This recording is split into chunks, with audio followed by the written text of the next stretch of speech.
Welcome back to the show. Hey guys, how you doing? Is your mic on? Is it? Oh yeah, it is. Okay. Yep. Right. Yeah. Such a wonderful day. It's a wonderful day to work on. It's foreboding. My beautiful tan. Look at that thing. It's like coming along nicely. Yeah, I've got one too. It's great. Yours is like dumped my hands in tomato paste. I don't know what. So like you always turn a little red before tanning. Like this is like tanning out nicely. Yeah. There's a fine line between like burn and tan. But I don't know what that line is. I don't know. Well, you do. I think you've crossed it. What line? There's a line? I didn't know. There's a couple of times. I didn't know there was a line. So like when I was growing up, they had tanning oil. Yeah. It was like putting oil, I think coconut oil, all over your body and then laying out and tanning with it or whatever, right? And then now we like cook with coconut oil. Well, isn't tanning technically just cooking yourself? So basically you oil your body up like a piece of bacon, lay out in the sun, and peel yourself off the ground and flip it over every once in a while until you're crispy. That's exactly. Yep. Yep. Or in my case, well done. You're supposed to stop, I think, before the crispy, but some don't get it.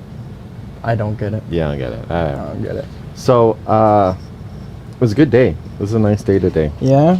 I think we got a little rain or something coming, I think. Yeah, my mother was letting the dogs out earlier. And she asked what the weather was. And, oh, Mom, it's nice and sunny out. She goes, yeah, but it's foreboding. Foreboding? It's ominous. Yeah, see? What is she, an English major? Something like that. Foreboding. You might say. Ominous foreboding. Yeah. If it rains, good thing the gym's inside.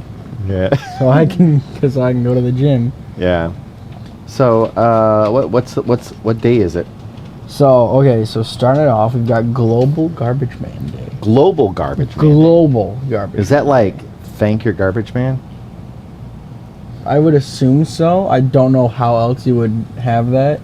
So imagine, if you will, okay, because some places have like single families or one person living there. They don't go through much trash. Yeah. But like the average family of 4 or 5, I don't know. What is the average family number in America?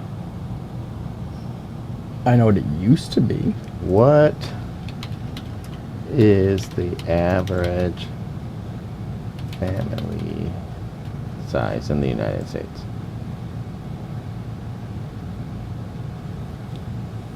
Okay. Wasn't it like Fred. It's like 3.5. Oh, family income. I don't want family income. I want family size. 3.5. 3.14. Yeah. Whoa! Mm-hmm. In 2020, 3.15. Okay. So I have a large family comparatively, I guess. So do you. Mm. Okay.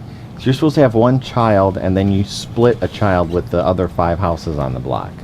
No, that's not what it means. No, it takes a village to raise a child or whatever. Something like that. Yeah. Okay.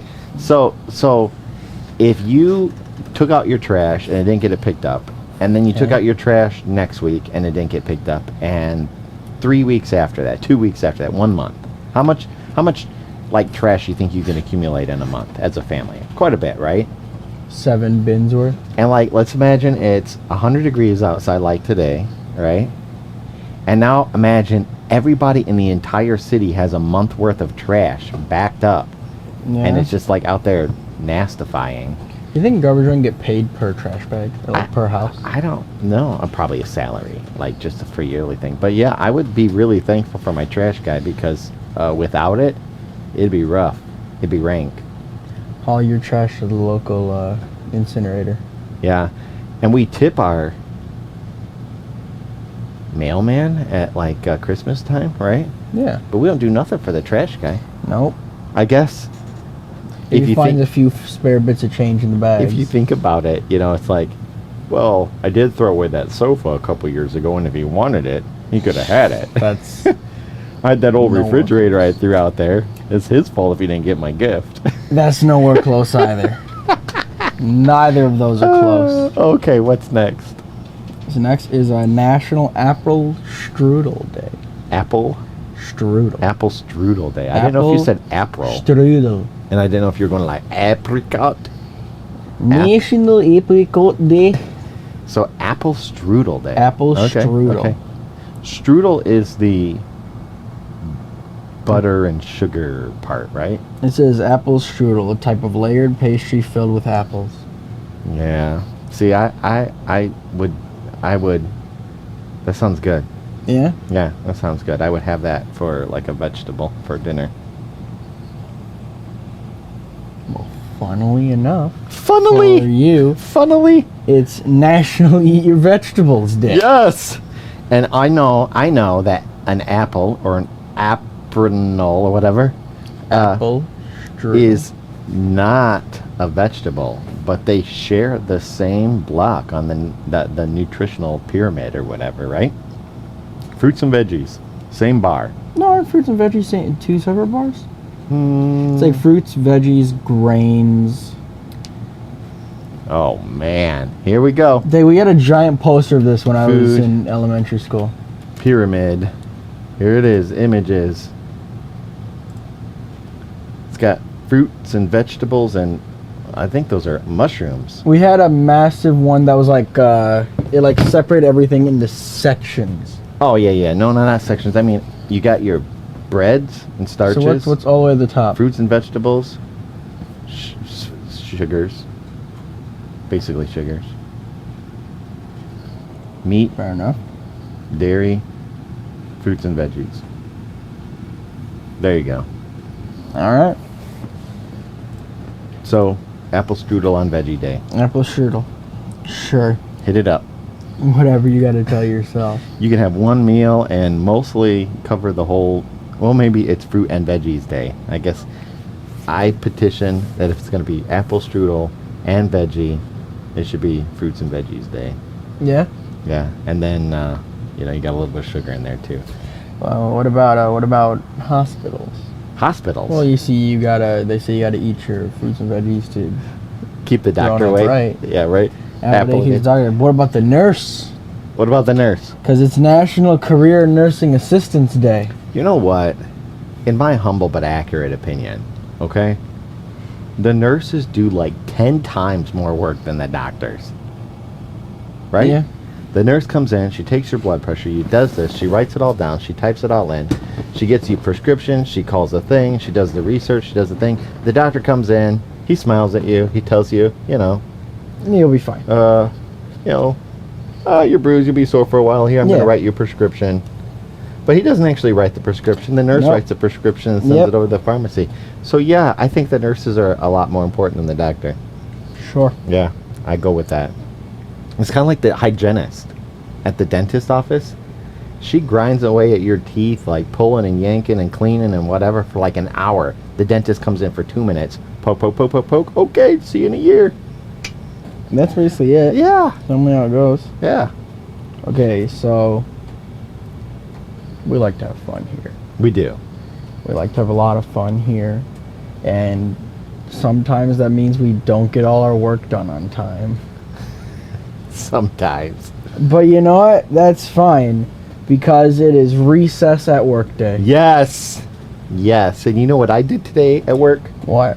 Well, first of all, I flew a drone around pretending like I was working. That's what you normally do. And then I put together the show. That's what you normally do. So that was recess at work for me. Recess at work. Yeah. There you go. Okay. So, what do you think is the definition of recess at work? Because apparently there's a definition. Oh, okay. Let's hear it. So, recess at work is a temporary cessation of customary activities of an engagement, occupation, or a pursuit. A temporary what? Cessation. So, C-E-S-S-A-tion. I thought you were talking like a crustacean, like No, like cessation. a lobster or something. No. God, it would have been probably easier to say than that. A crustacean. A crustacean. A temporary crustacean of the customary activities. As funny as that sounds, my first article Yeah. is about a crustacean. Is it now? Sorta. Now let's hear it. It's like a sea bug. All right. So this guy right here Okay. This man. Hey, Sav, how are you? Thanks for the game yesterday. It was a lot of fun. Yeah, man, that was pretty fun. I like Okay, that. why won't that work? Okay. All right, what's going on? This guy, all right, lobster diver. Mm-hmm. He's in the hospital because he got swallowed by a humpback whale. Now why?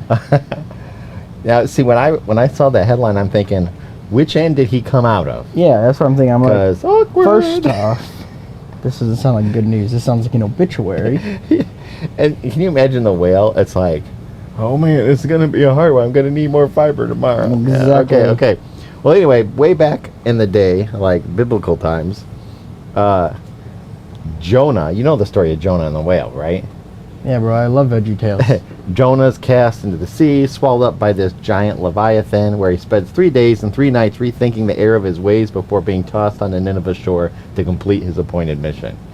Well, on Friday, Yeah, June 11th, June 11th. yeah, this 56-year-old Wallfleet, Massachusetts resident, Michael Packard, wasn't fleeing the wrath of the Lord when he dove into the waters of Provincetown, Herring Cove Beach. He was diving for, Lobster. I was going to say, a work crustacean. A temporary work Could crustacean. you imagine if his name was Jonah? So, okay, If his name was Jonah, I and he think still that gets if swallowed he by a had whale, been named Jonah, that would have made this article to die for. the Like, church would have been going nuts. yeah, this guy is the guy. The So- Pope came out and personally thanked this Yeah. man. But in a straight out of jaw scenario, like Jonah before him, in one fell swoop, Packard found himself seemingly in the belly of the beast, a humpback whale's mouth. All of a sudden, I felt this huge shove, and the next thing I knew, it was completely black. Packard told the Cape Cod Times. I could sense I was moving, and I could feel the whale squeezing with the muscles in his mouth. Packard's first terrifying thoughts as he struggled in the darkness was that he'd been scarfed down by a great white shark. Now, clearly this guy's been watching all the new movies, you know, where the sharks are like 50 times larger than an actual shark. You mean Jurassic Park? Well, even like the Megalodon, I guess, maybe that's what I'm thinking of. I saw that Megalodon That's movie. technically a thing. But like even the new shark things, like you always see this giant, huge shark that could actually, you could be inside it. But this, it'd be difficult. You know what I mean? It's gonna Isn't bite like off a great white pieces. shark, like just a little bit bigger than a person? Yeah, it's not much. Yeah, right. So anyway, while it didn't take him long to realize the gullet in which he was uncomfortably lodged belonged to a whale rather than toothy shark, his prospects for survival still didn't look good. Well, I mean, he isn't a whale. Yeah. As panicked as Packard was, the whale was more than a little distressed as well. A humpback's usual diet consists of fish, krill, and other small marine animals. Cumbersome humans are definitely not on their preferred menu. According to marine biologists, the most likely explanation for the feeding faux pas was the medium-sized humpback, dining on a school of sand lances on the ocean floor whilst moving with the great momentum, unintentionally vacuumed up the stunned commercial diver along with his morning meal. He's like, all I could think of is like a few days ago I was eating, I had a bunch of food in my mouth, I went to take a drink, I swallowed wrong, and you're like and your eyes are watering and you can't like stop coughing. See, what I thought of Poor was, whale. what I thought of was like, she's like, oh, he sucked him off, so I just thought the whale, we've played Kirby before. Yeah. And the whale just comes over there, Yeah. he just takes him. And he's, yeah, I don't know. Here's the other thing though. If I think it would have been more distressful to see it coming. Because He didn't say he didn't see it coming. He's swimming along and all of a sudden it's like, what happened? Oh Yeah, no. then- Yeah. Darkness. Yeah. I was thrown off of an inner tube once, and I was floating out in the ocean, and I was among a bunch of boats that were anchored, and I got hit in the back by a dolphin. Now why? I don't know. Oh, why? But it was mean, the thing. Oh, Well, yeah. Yeah, but my that was first- mean already. My first impression, or my first thought, because I was hit from the back, was like one of these boats Just hit you. like came out from being anchored, right, and like they Yeah. do move around even when they're anchored, and I just got like plowed over by a boat. Yep. When I opened my eyes and I came up again, choking like the humpback, this giant, huge thing's shadow is like circling around me in the water. I'll tell you what, I peed right there in the ocean, man. I thought it was a shark. And that's what warranted away the And dolphin. I thought for sure, yeah, the dolphin's like, oh no, Nope. he sprung a leak. He's tainted I hit now. him too hard. Can't eat him. Well, anyway, when it came up and it did that like pff, with the air, Yeah. I was so relieved. But is something like this 8-foot table is out there swimming around in the water with you, And just right in the back. and you wake up, I or wonder- you come so up and you here's- just see the thing going around, and it's moving quick. So was it me? Was it being rude, or you think it wanted to play? I think it just came up and was like, hey, let's just push this guy and see what he'll do, you know? That's what guys who do. Meanwhile, you comes up. It actually hurt a lot because Of course, you got hit by an 8-foot long animal. it didn't actually like strike me because I guess it could have broke your back or something if it did that. It just pushed me over, probably to play. But when it did, your head goes down like this because your head goes back. You Yeah. go down the water. All the sand or the salt water goes straight up your nose. And then I hit the sand on the bottom. Only when you're on the beach, it's not sand. It's like crunched up coral and everything. Yeah. And so I had like scrapes and stuff on my arms and Well, my that's knees. understandable. Yeah, Isn't yeah. And then you come up and you're like, it? Yep. and then you see the You see the I dolphin. screamed and everything. I was like, ah! Splashing to get away. You know, they say don't splash around Yeah. a shark. Oh yeah, I was. Started I was like, splashing. I was full speed ahead, swimming at like 2 miles an hour. You know, not doing Solid anything. Yeah, 2 solid miles an hour. screaming. And walk I faster know. than that. I could have, if I were touching the bottom, I could have actually launched myself like there, but Yeah. I panicked and then I didn't. But it swam away pretty quickly. Anyway, totally ruined my story here So about this. how's poor guy. the Mr. Jonah Yeah. 2? So, let's see here. Let's see if I can just skip through here.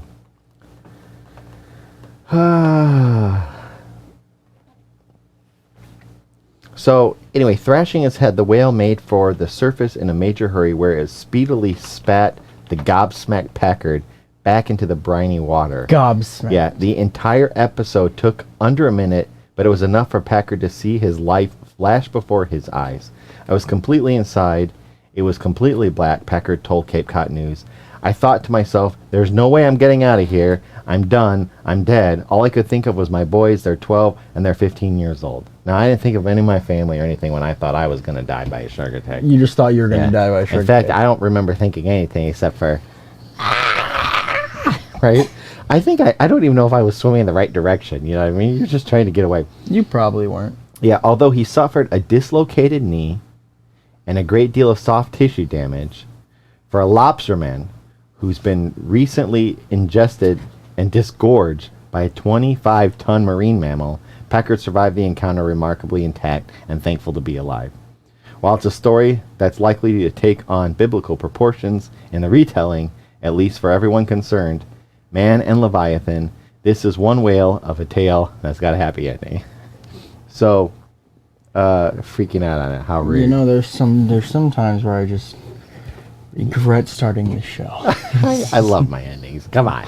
That's worth it. I regret starting this show some days. So, if you could be swallowed up, even for a moment, it's bad. I remember being at a SeaWorld, which they don't do the shows anymore, I don't think, but we were at this killer whale encounter thing, you know what I mean? Yeah. The orcas. Yeah.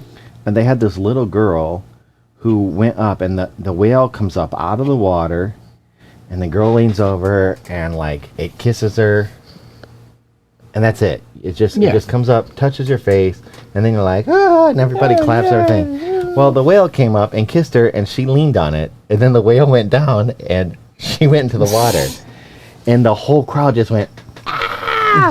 I don't know why, but everybody screamed. Yeah, that's Yeah. human error. Yeah.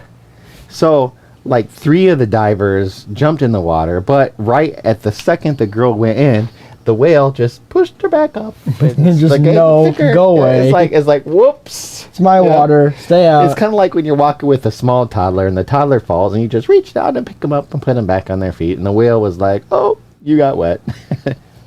Yeah, and I bet that girl probably, peed in the pool too. And that's just not right.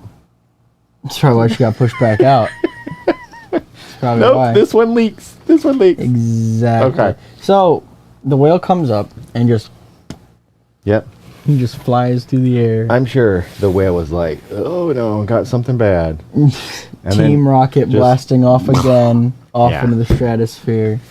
Getting swallowed by a whale is a bad ordeal. Getting puked up by a whale, that's got to be rough. Well, unless it didn't puke him up, unless it legitimately managed to. Yeah. The bad thing is bruises, dislocated knee, and all that jazz, and the poor guy didn't get his lobsters. He didn't get his work crustacean. He did not get his work crustacean. Temporary work crustacean. He needed those work crustaceans. They're for work. A whale's sonar could kill you if you got too close, so he really didn't get lucky. So this whale, some sav, was clearly not using its sonar. He just swallowed a dude. I just would like to say, listen to the whole story. A whale's got a sonar point. could kill you. A whale's sonar. This guy was could like, kill hey, you. hey, this is just, you know what? When you get up in the morning and you haven't had your coffee, this is what I do. Watch. Watch closely. Here we go. It's like this. And then you start, you go, I don't even know if I open my eyes when I go to the bathroom. It's like a spray and pray. I scenario. most certainly open my eyes when I go to the bathroom. Really? Because From- your mom says otherwise. From the moment I get up, my eyes are open and we are moving. Well, this whale clearly eats with his eyes closed. Morning breakfast. It's like you're just waking up. See, I thought you were going to be like, this is how it's like in the morning for me. And you just go, start making whale noises. Yeah. Pinocchio got eaten by a whale too, Pinocchio was Jonah. So, here's the thing. You get swallowed by a whale. This is how it should have happened. You've seen that YouTube thing, right?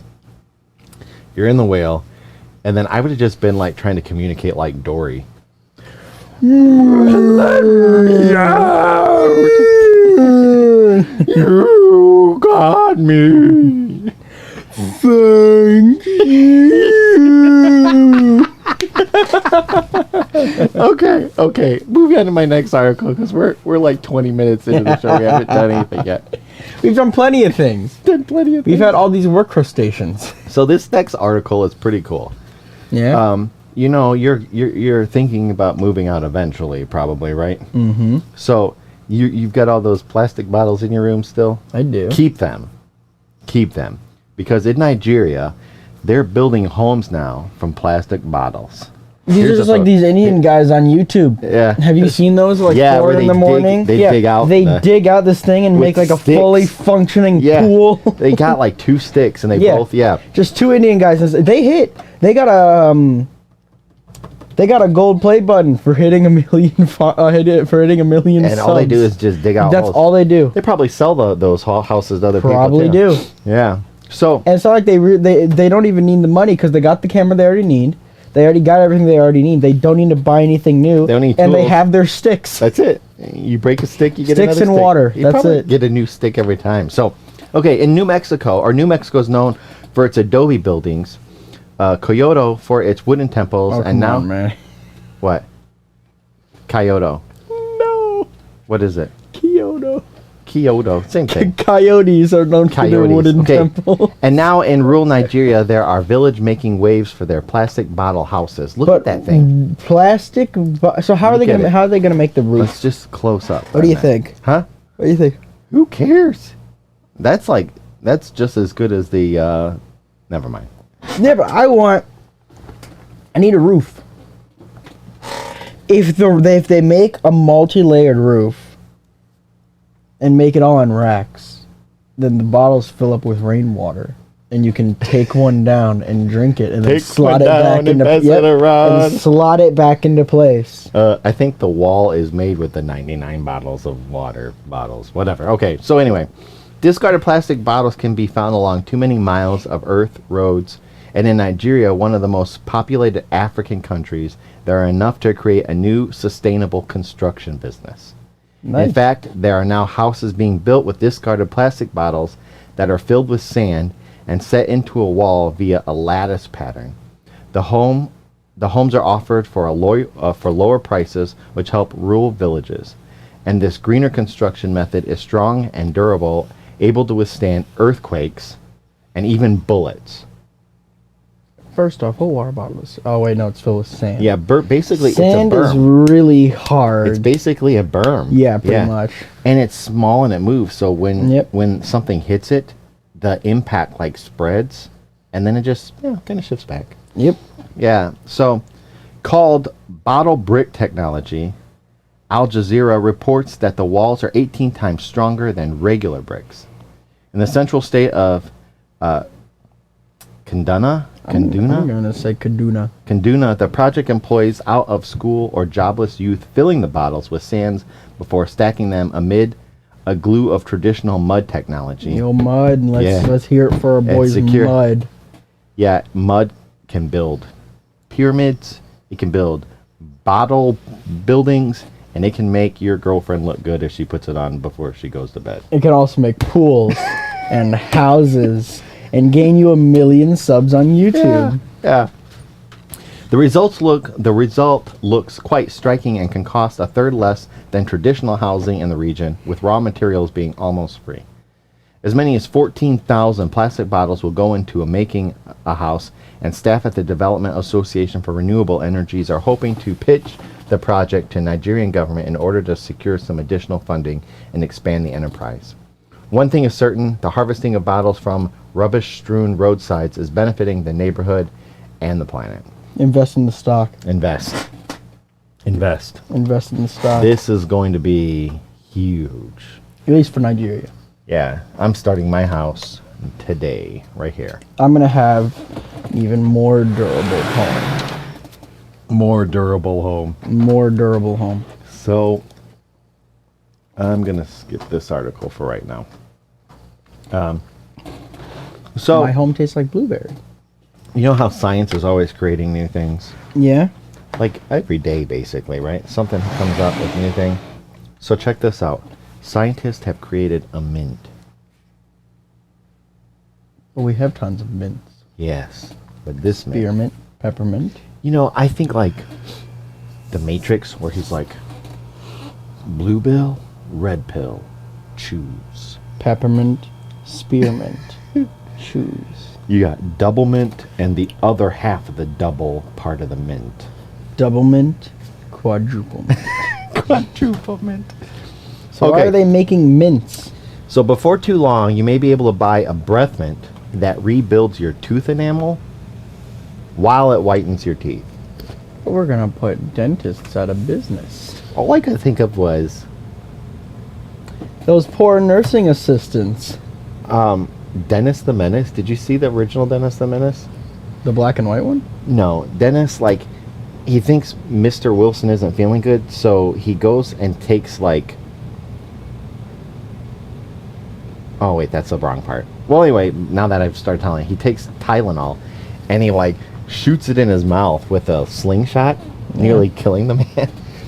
And in the bathroom, he's playing around with his dentures, and he knocks out the teeth, and he puts in, like, two, I think they're chiclets, butt mints. But anyway, when he takes a picture, he's got, like, these two rabbit teeth that are super white in the photo that he takes. Well, anyway, so the University of Washington team is preparing to launch clinical trials of a lozenge that contains a genetically engineered peptide, or a chain of amino acids, along with phosphorus and calcium ions, which are building blocks of tooth enamel.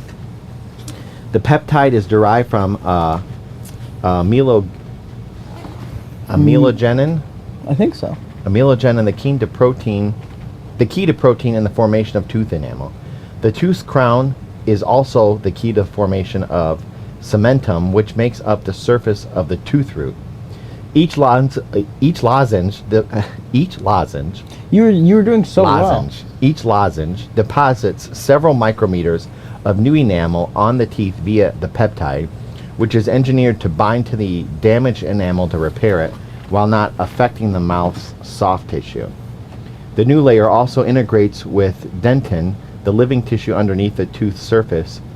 2 lozenges a day can rebuild enamel, while 1 a day can maintain a healthy layer. So take 2 and call me in the morning. Basically, yeah. Yeah, and then see the nurse for everything else. Exactly. Yeah, because she does all the work. Or he or she. They. Okay.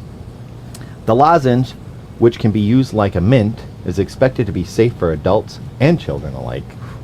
The researchers have been discussing commercial applications with potential corporate partners, according to Professor Mehmet Sarikaya, the team leader. The lozenge produces new enamel that is wider than what tooth whitening strips or gels can produce. So it'll make your teeth wider than the gels and stuff that they have now. All you have to do is eat a mint. Good breath, I like mint. stronger teeth. What if it? See, the worst part is like, what if it turns out to be like an awful mint?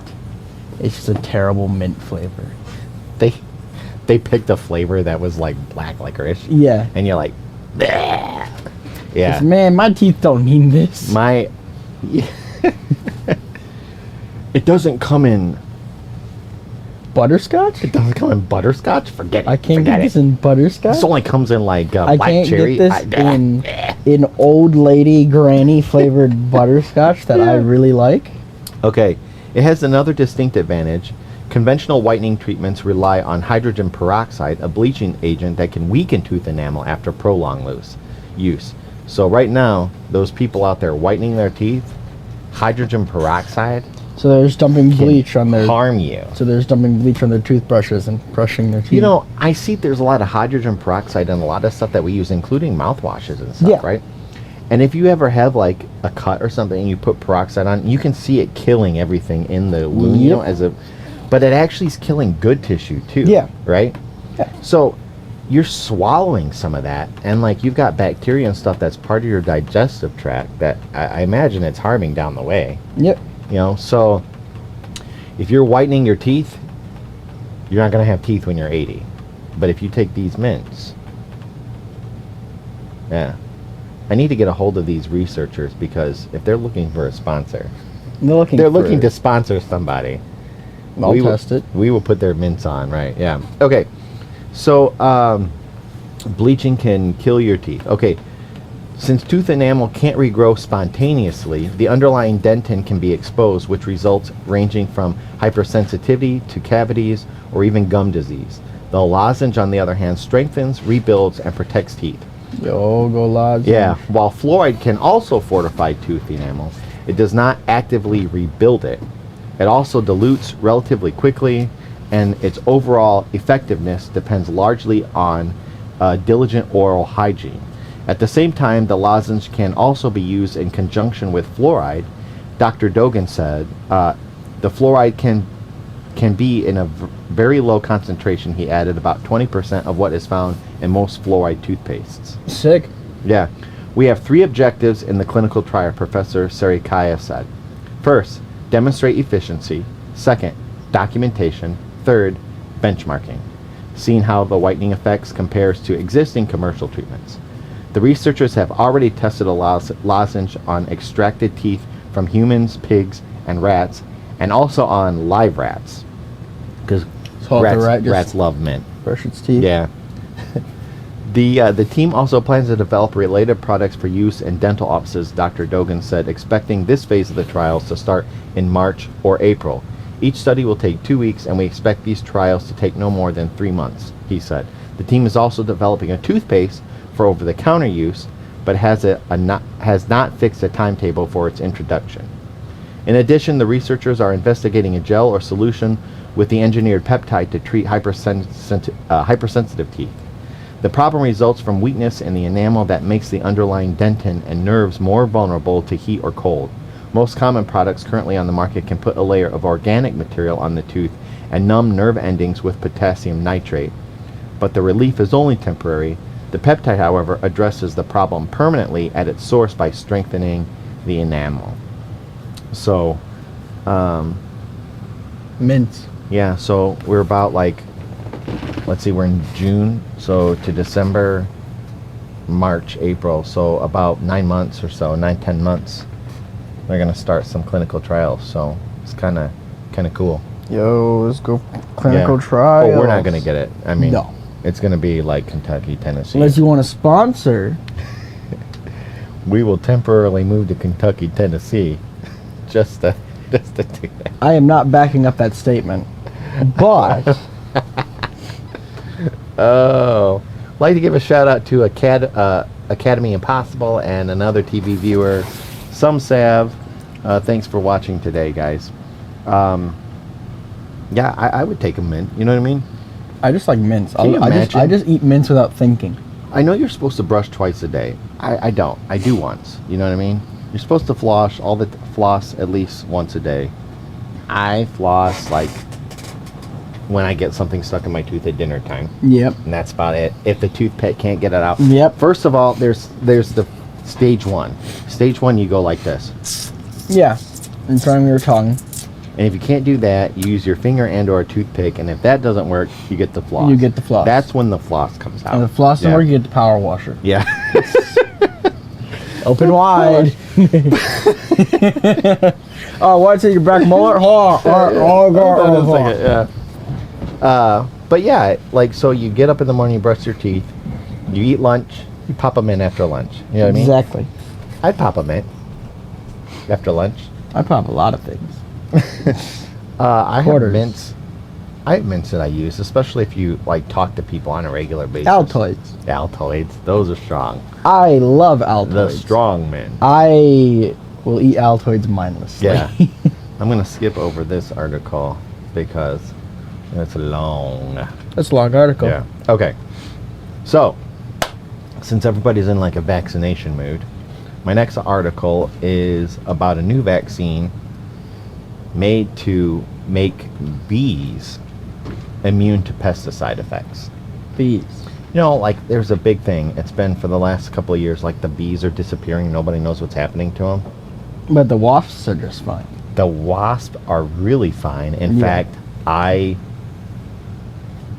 killed quite a few of them the other day trying to make their way. You try to into hit my it place. when you were just hitting them with the drone. I sprayed them badly with some poison. Yeah, they didn't. They had no chance Just, of escape. oh, wasp nest. They started to come out, and it was like, Just, oh, look, a wasp Yeah. nest. Well, how convenient. I have was a like- can of Axe body spray and I have a lighter. "You're so funny."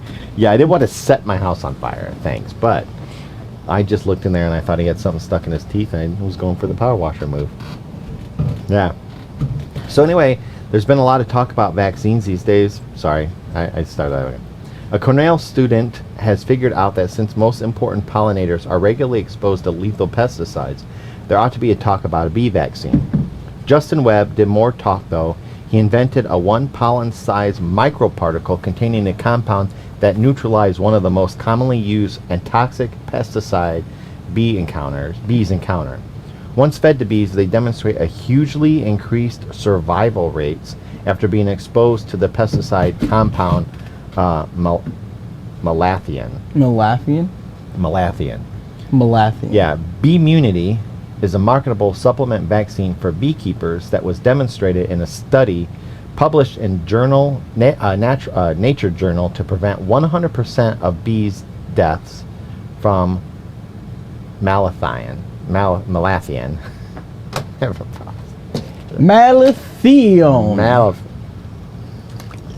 Malathion, yeah. And then it's like it's pronounced malathion.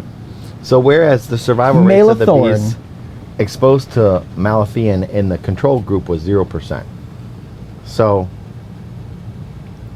the enzyme it contains enters the digestive system and breaks down the malathion before it reaches the bee's brain.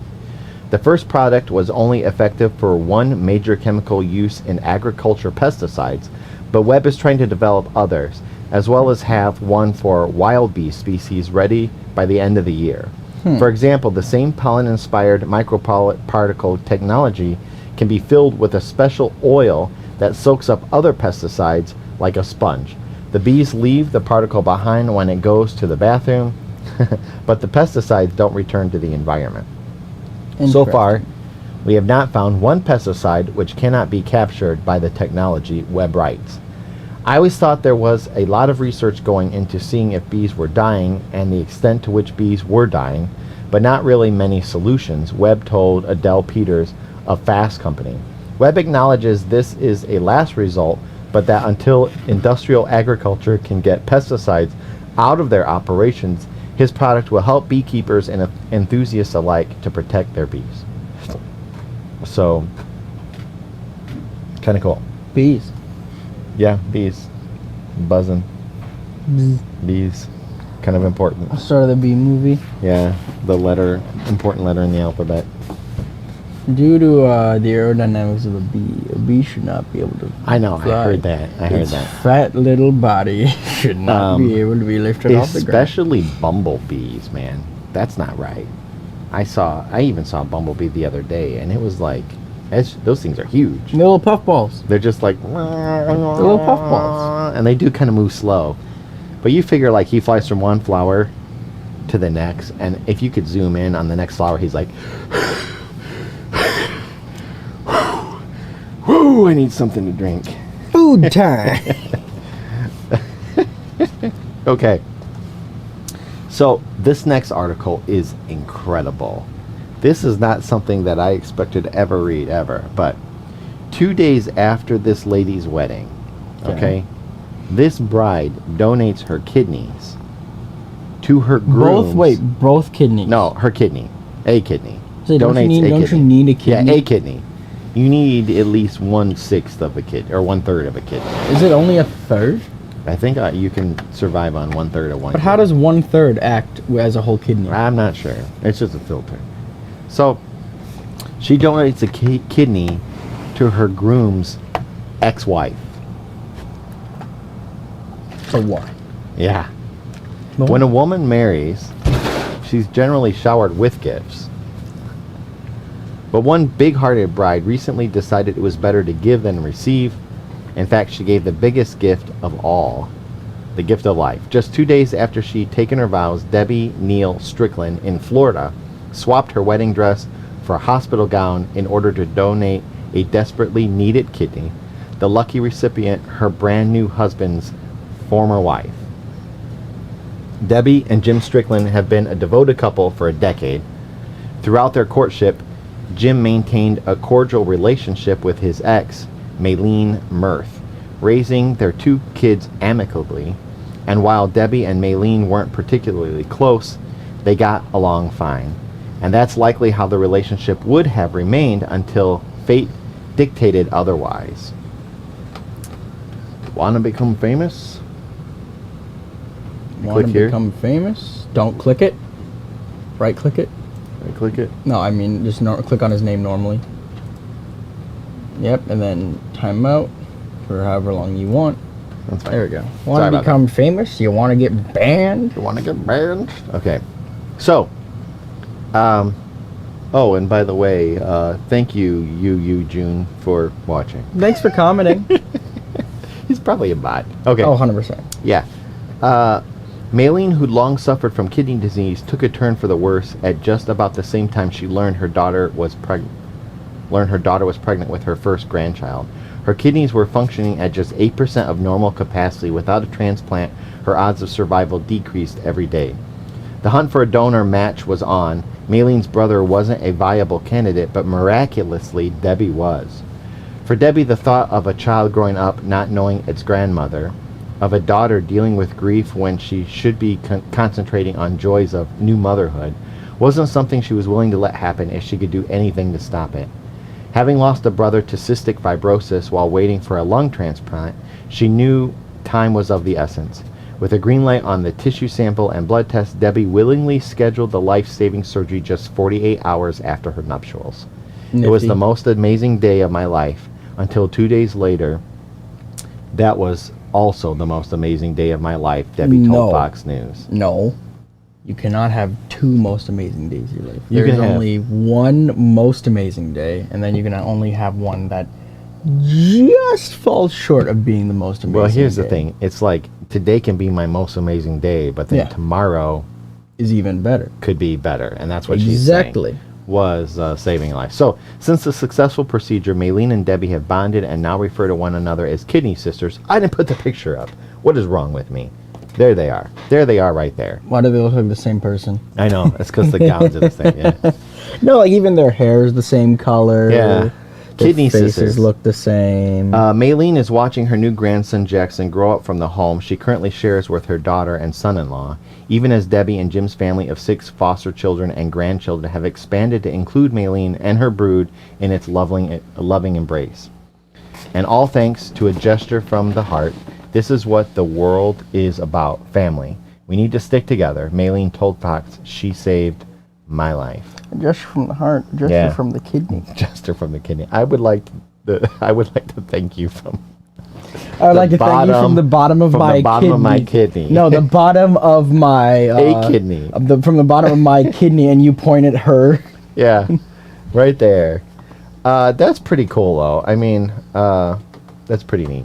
It'd be like if you needed a transplant, and I was like, "Well, he does my show," and I'd have to interview other people, and that would be really hard. I'll just give you a kidney. That's the exact reason why I would do it, is simply because that's way too much work. Right. It's easier to just do this. Let's just keep. It's way too much work. I already know how this guy's mind operates. I know that I could beat him at Mario Kart. Exactly. He's got to survive. I cannot have. I know, in fact, I can't have him go because I have to bring on one of these people because I know them the best, and they're all better at Mario Kart than I am. Right. Okay. So my next article is pretty cool, only because when you see this picture, check this out. That is a raccoon. Guardians of the Galaxy Volume 3. And that raccoon has its head stuck in that sewer cover. It's stuck there. Guardians of the Galaxy Volume 3. Can you, and you look at the poor thing and it's like, if raccoons could feel shame. It looks... That would be it. It looks like it's like, what have you done to me? What have you done to me? What have you done to me? Firefighters near Detroit came to the rescue of a small raccoon struggling with quite the predicament. Macomb County Animal Control called the Harrison Township Fire Department, and when they arrived, they were perplexed to see the raccoon with its head sticking in a sewer cover. Veteran firefighter Lieutenant Brown Lorkowski took a photo while they figured out what to do. He just doesn't look happy. Yeah, you can tell. He does not look like he's having a great time. Because do you think he's dangling? Yeah. Do you think he can touch the ground? Because it looks like there's grass under it. And then here, look at the.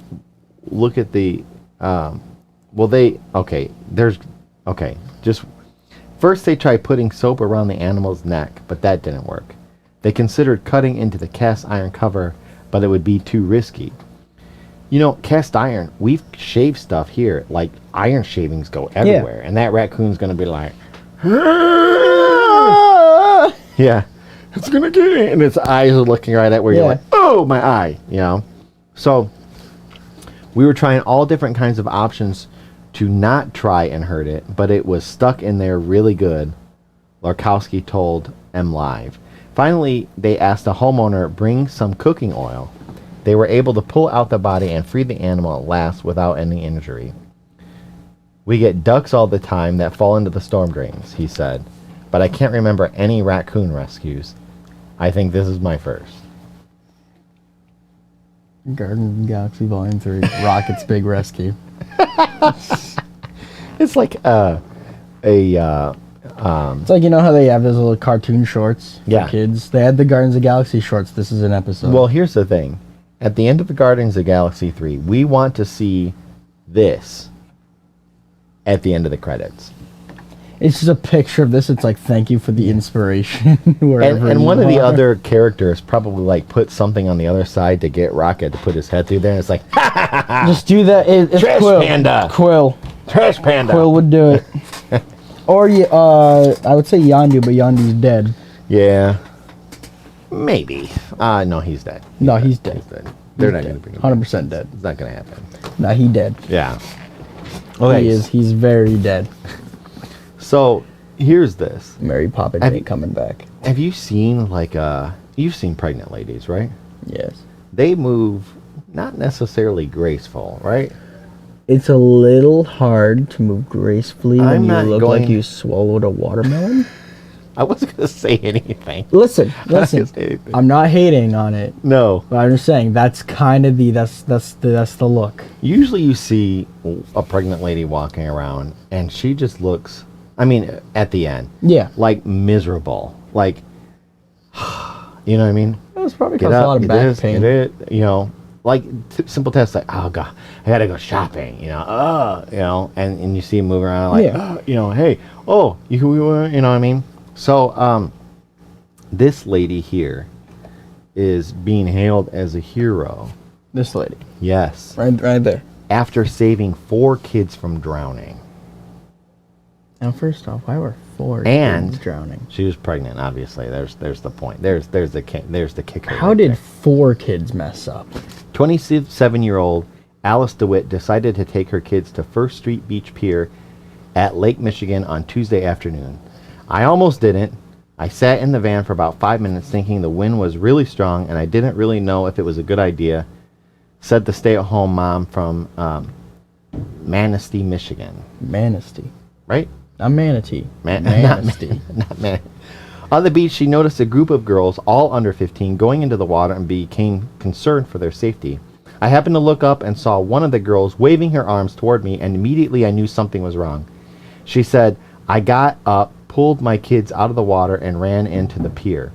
She called 911, but she said, I didn't know if they could hear me, and I didn't have any time to wait and find out.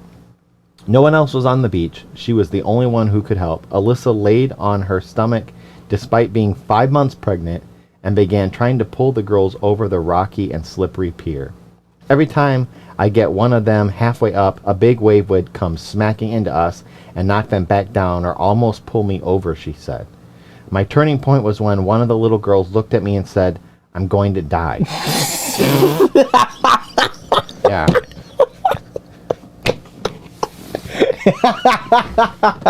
She says that was it for me, and I was like, I'm not gonna let you die.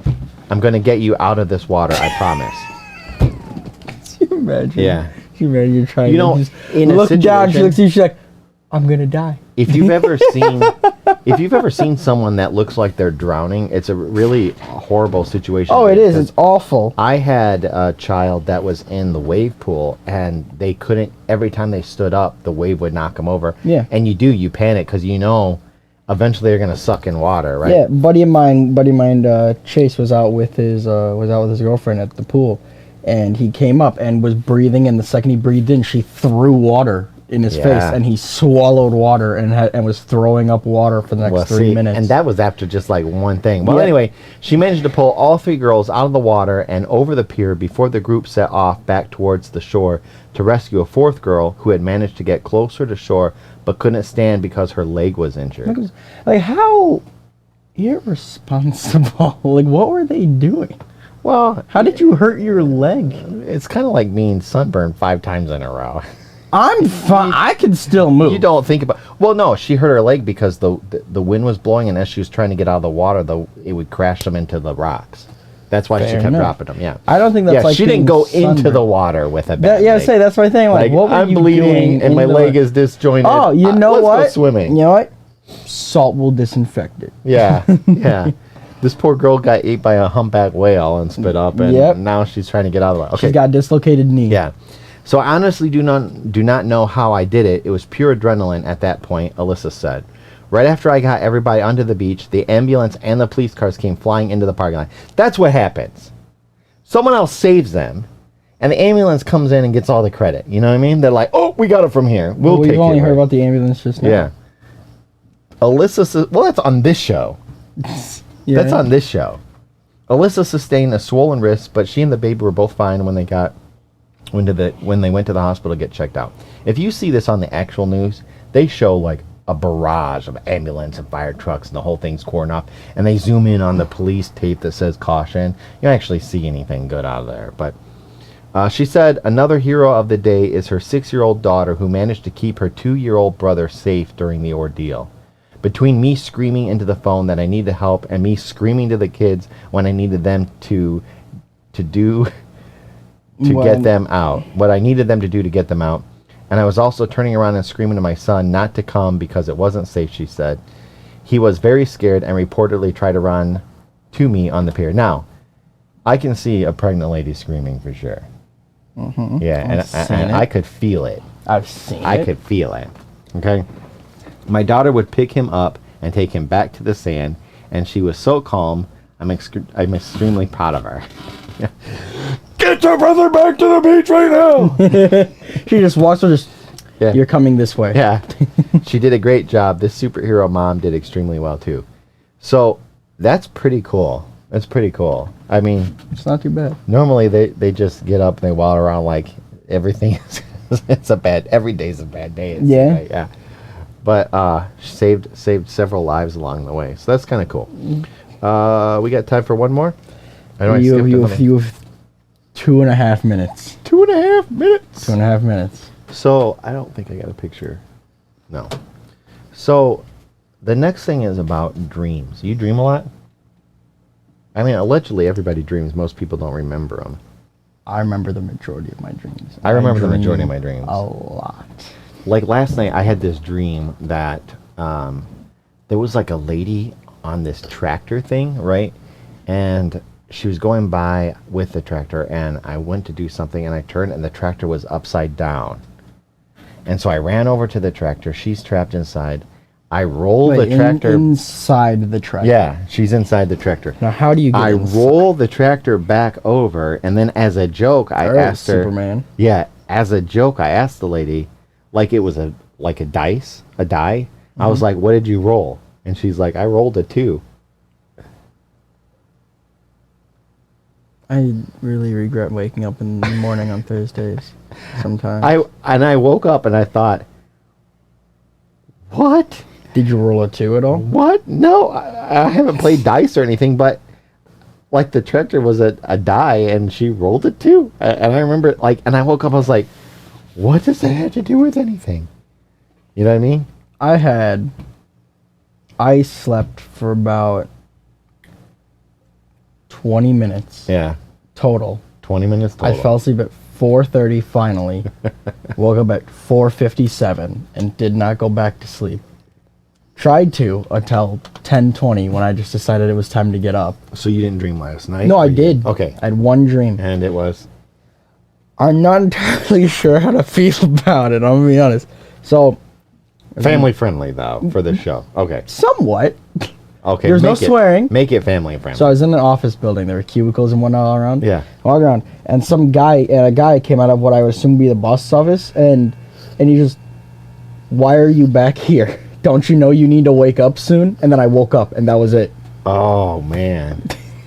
I remember like... And I having don't dreams. remember ever seeing that ever in my life. Yeah. But his words were, "Why are you back here?" I remember having like dreams where you're being chased by somebody and you wake up and you're out of breath and you feel like you've been running or whatever. I've never had those, but when people tell me about the having those, I just imagine them like laying sideways in bed, just Yeah, like the dog. Like the dog. exactly running on like a his side. dog. Okay. Yeah. Well, inspired by techniques used to train deep neural networks, a neuroscience professor has argued for a new theory of dreams, the overfitted brain hypothesis. The hypothesis from Eric Hoyle at Tufts University suggests that strangeness of our dreams serves to help our brains better generalize our day-to-day experiences. I don't know what Yeah. generalization I had then. There's obviously an incredible number of theories of why we dream, says Hoyle, but I wanted to bring to attention a theory of dreams that takes dreaming itself very seriously, that says the experience of dreams is why you're dreaming.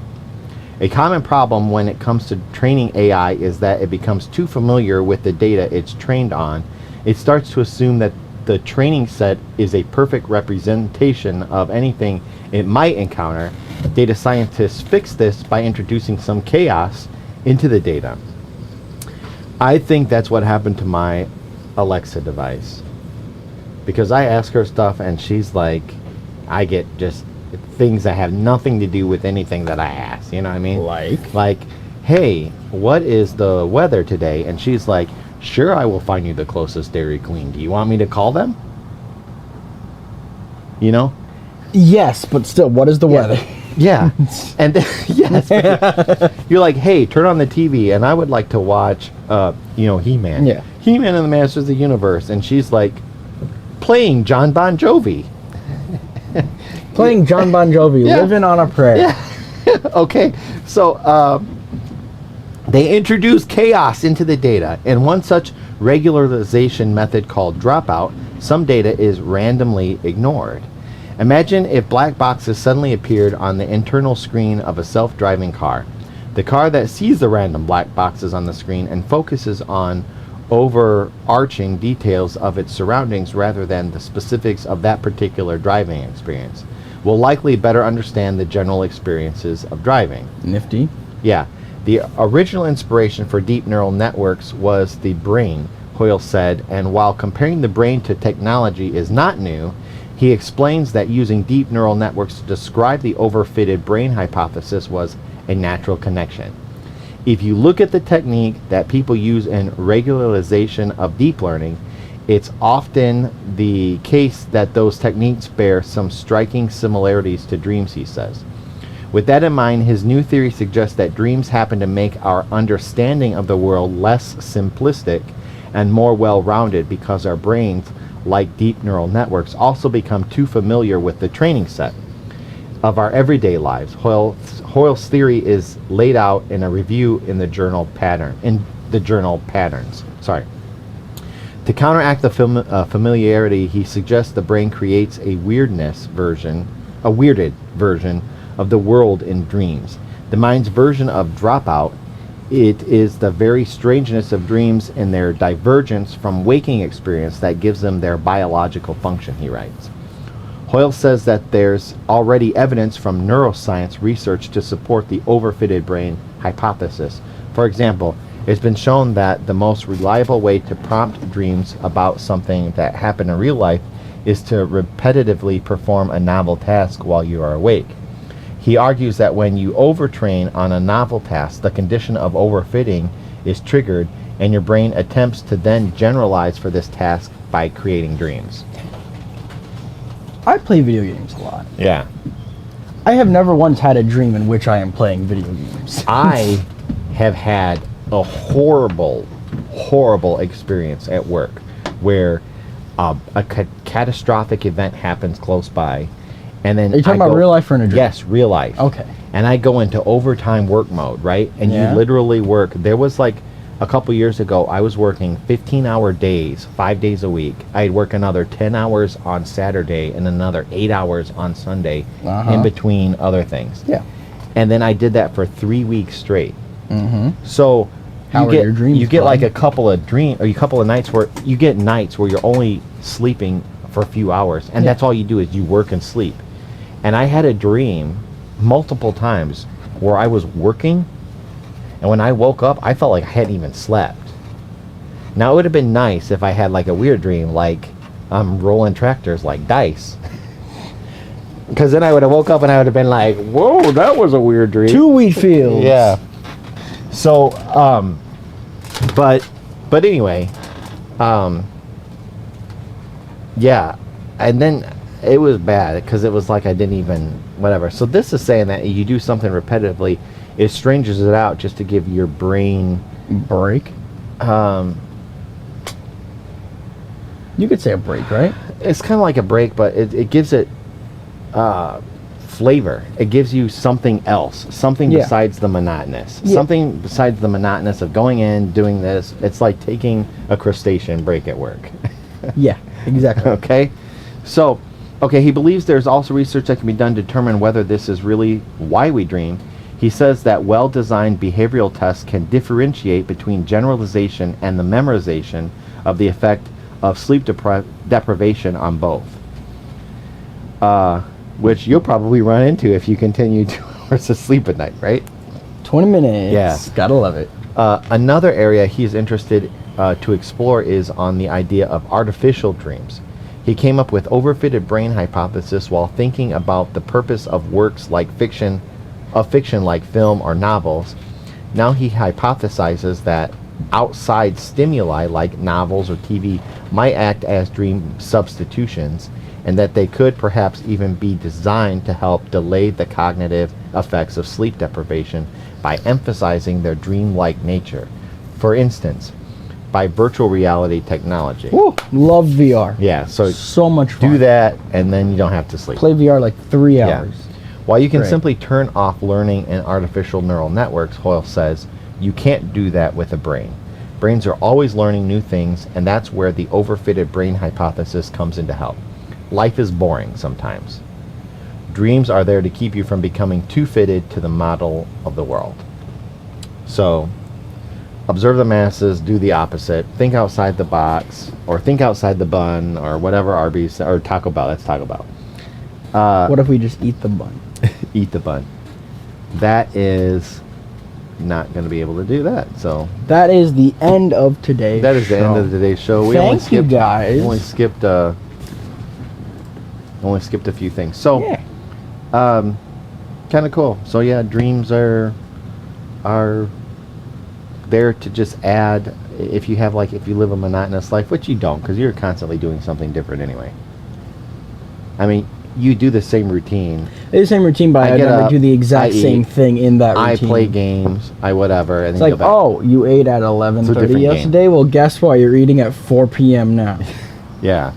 So, anyway, I thank you guys all for watching. Yeah, thanks, guys. Thanks for coming out for we today's show are- and listening to us talk about dreams and whales and crustaceans. Right, I know. How do I see if anybody else is on? You gotta click the drop-down arrow right under your channel logo. There you Right. go. There. Then, nope, then users in chat. Click the X. There you go. So, also like to thank Commander Root. Did you say that already? No, we have not. Commander Root showed up. Thank you Commander for watching. Root, thanks, the man. Yeah, appreciate you guys coming in. We'll see you next week, Wednesday and Thursday at 4. Yep. We're going to continue on with Mario. Super Mario 3D World, yeah. If you guys are watching and you would like to play with us, Yeah. you have Super Mario World, either shoot me a direct message or you can message. Message me. What is your title on Discord? Squish. It is Squish. Squish. Squish on It's Discord. never changed. Squish on Discord, Dyer on the show. But yeah, you can, we put our link there. Go ahead and shoot one of us a message if you'd like to join, and we'll hook you up. Otherwise, I hope you have a great week. Do not forget to buy your father a present for the weekend. Do not. Yeah, and try really hard not to get swallowed by a whale. Yeah. Yeah. Oh, but you can dream of it. You can. Good night. Bye.